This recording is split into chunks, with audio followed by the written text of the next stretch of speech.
नमस्कार दोस्तों, उम्मीद करता हूँ कि आप सभी लोग बहुत अच्छे होंगे। मेरा नाम है के शुक्ला और आप देख रहे हैं के क्राइम यात्रा।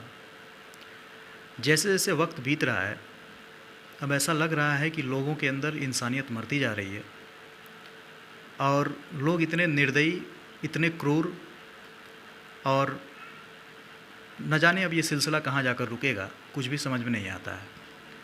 अब ऐसा मैं इसलिए बोल रहा हूँ कि जिस तरीके से हर दूसरे दिन ऐसी खबरें सुनने को आ रही हैं कि पत्नी ने अपने प्रेमी के साथ मिलकर अपने पति को मौत के घाट उतार दिया।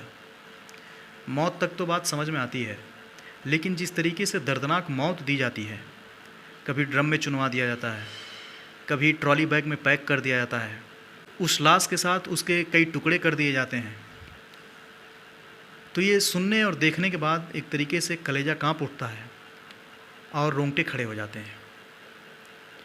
सबसे पहले मेरठ में जिस तरीके से सौरभ हत्याकांड को अंजाम दिया गया था, उसकी खुद की बीवी मुस्कान के द्वारा उसके प्रेमी के साथ मिलकर, देश में जब ये खबर लोगों तक पहुंची, सभी लोगों की एक तरीके से रूह कांप उठी। फिर उसके बाद औरैया में जिस तरीके से पत्नी ने अपने पति को मरवा दिया कुछ गुंडों की मदद से, फिर कुछ दिन बाद ऐसी खबर सुनने को आई कि एक पत्नी अपने पति को अपने बॉयफ्रेंड के साथ मिलकर उसका गला दबाकर हत्या करती है और बाद में ये दिखाने की कोशिश करती है कि सांप ने उसे डस लिया। फिर उसके कुछ दिन बाद एक ऐसी खबर आई कि एक पत्नी अपने प्रेमी के साथ रहना चाहती थी और पति उसमें रोड़ा बनता है, तो जहर देकर अपने पति को मार देती है और साथ में अपने पति की सरकारी नौकरी को हथियाने के लिए कैसे वो चाल चलती है।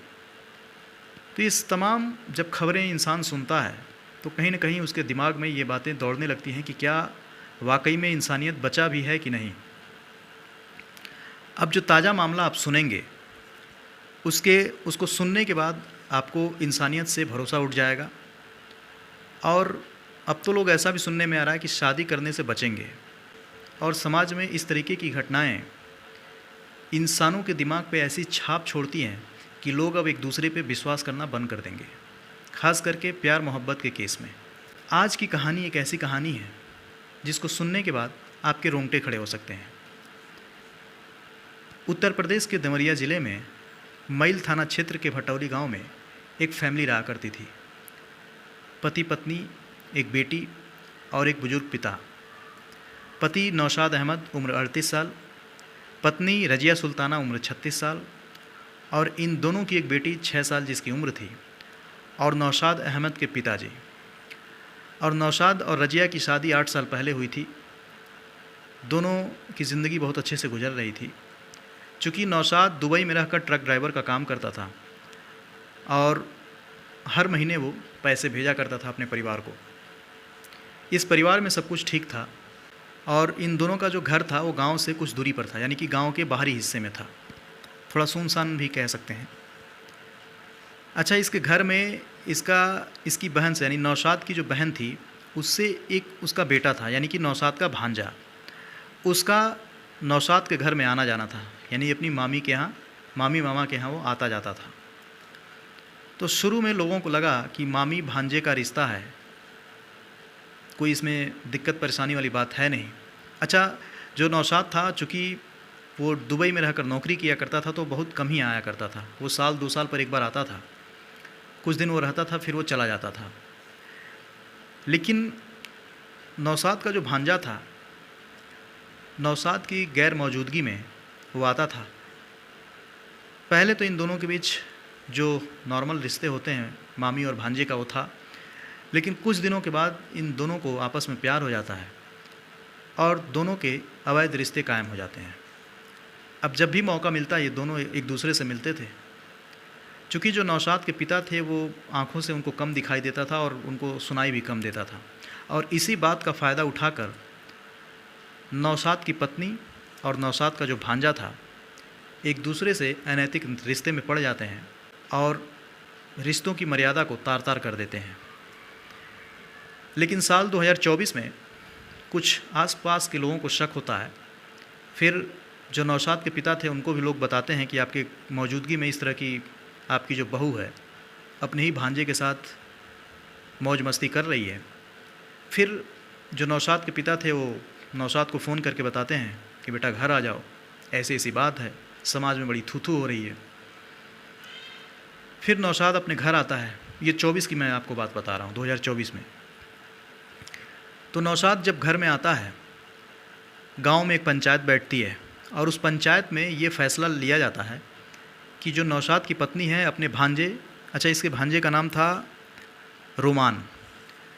चूँकि रोमान उम्र में इससे यानी अपनी मामी से 10-15 साल छोटा था, तो पंचायत में ये फैसला लिया जाता है कि तुम अब उससे नहीं मिलोगी, ना रोमान तुम्हारे घर आएगा, ना कोई बातचीत होगी, आपस में अब एक दूसरे से बात नहीं होगी। और पति की दरियादिली देखिए, इतना सब कुछ होने के बावजूद भी वो अपनी पत्नी को माफ़ करता है और उससे कहता है कि आज के बाद तुम मुझसे नहीं मिलोगी क्योंकि हमारी बच्ची है, इस बच्ची का शक्ल देखो और आइंदा ऐसी कोई हरकत मत करना। कैसे कैसे पति हैं, मतलब इस पति की शराफत को आप देखिए। इतना कुछ होने के बावजूद भी वो अपने पत्नी को समझा रहा है, बुझा रहा है।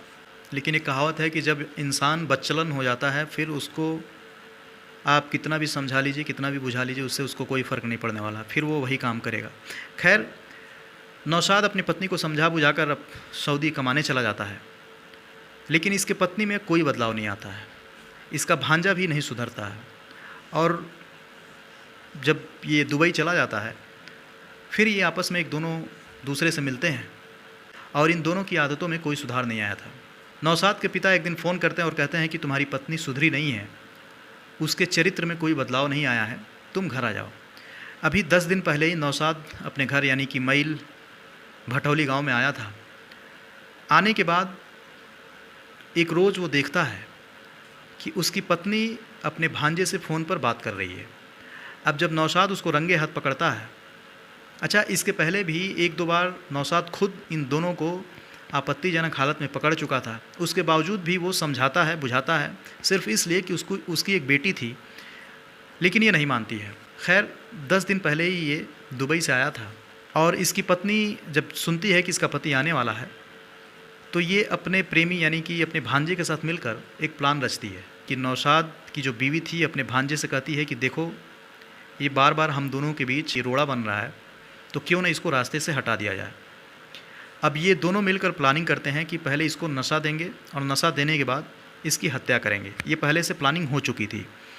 खैर नौशाद जब अपने घर आता है अपनी पत्नी से बुरा भला कहता है कि तुम अभी भी नहीं सुधरी हो और ऐसा ऐसा सुनने में आ रहा है, आसपास के लोग ऐसी बातें कर रहे हैं, पिताजी ऐसी बातें कर रहे हैं कि तुम्हारे चरित्र में कोई बदलाव नहीं आया है। उसको डांटता है।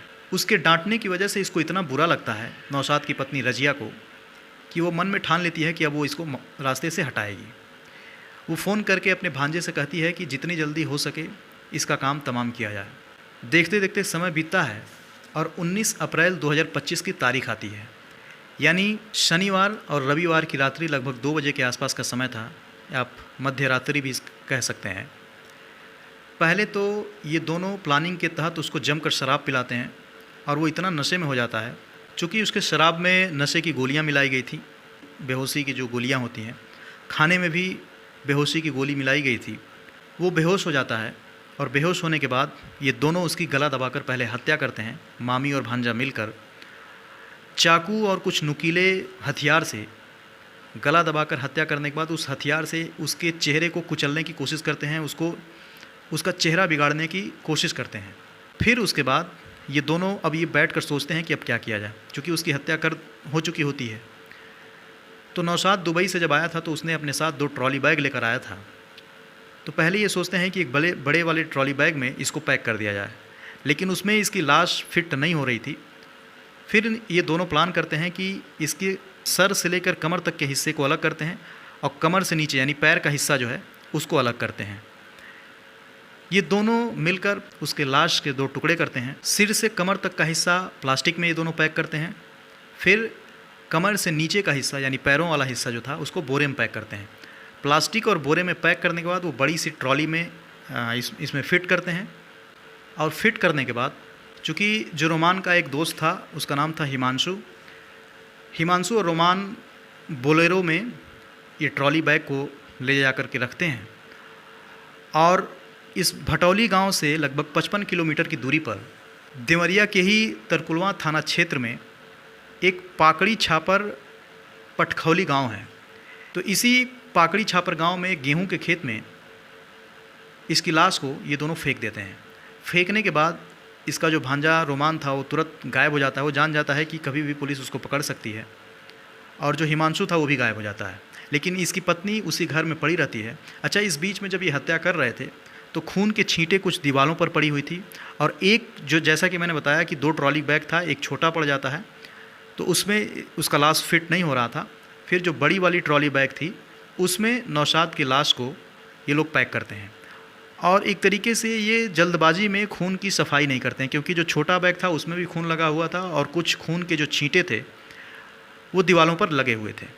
खैर, जब ये खेत में फेंकते हैं गेहूं के खेत में, अगले दिन यानी 20 तारीख को किसान जब गेहूं काटने के लिए जाते हैं तो एक किसान की नज़र खेतों में इस ट्रॉली बैग यानी कि मैरून कलर के ट्रॉली बैग पे जब उसकी नज़र पड़ती है, वो चिल्लाना शुरू कर देता है, आसपास के लोगों को बुलाता है।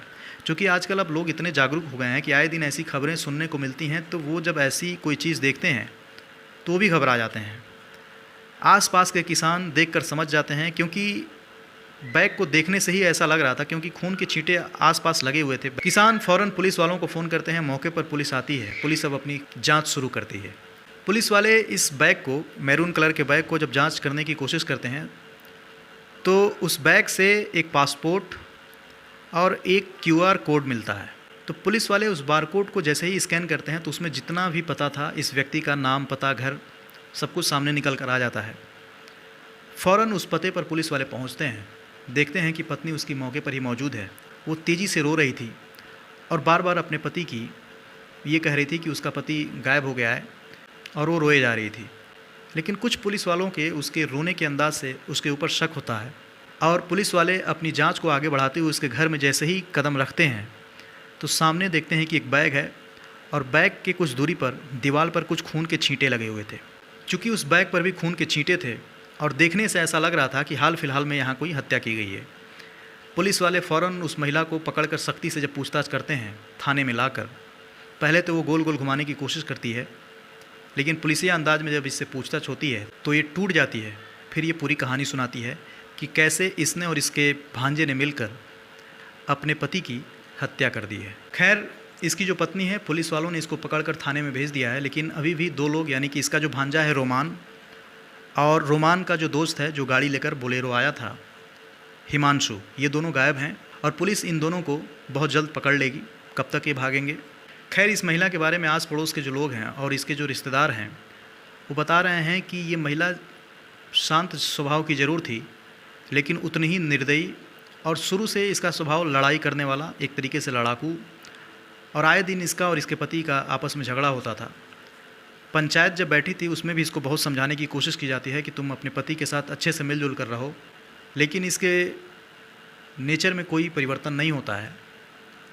और ये उतना पढ़ी लिखी भी नहीं थी, क्योंकि इसको यही नहीं मालूम था कि जिस बैग में अपने पति की लाश को ये फिट कर रही है और उसमें जो QR कोड है, पासपोर्ट है, उससे इसका पूरा पता निकल कर सामने आ जाएगा और इसका भांडा फूट जाएगा। लेकिन ये इतना पढ़ी लिखी नहीं थी। और इसकी क्रूरता देखिए कि पहले तो ये गला दबाकर अपने पति को मारती ही है, बाद में अपने पति का चेहरा बिगाड़ने के लिए जिस तरीके से नुकीले हथियार से उसके चेहरे पर बार बार गूंदती है, चेहरा बिगाड़ने की कोशिश करती है, ये अपने आप में इतना भयानक है कि कोई भी आम इंसान सिहर उठे। खैर, इसकी नादानी ने इसका पूरा जीवन बर्बाद कर दिया। अब ये जीवन भर जेल में सड़ेगी।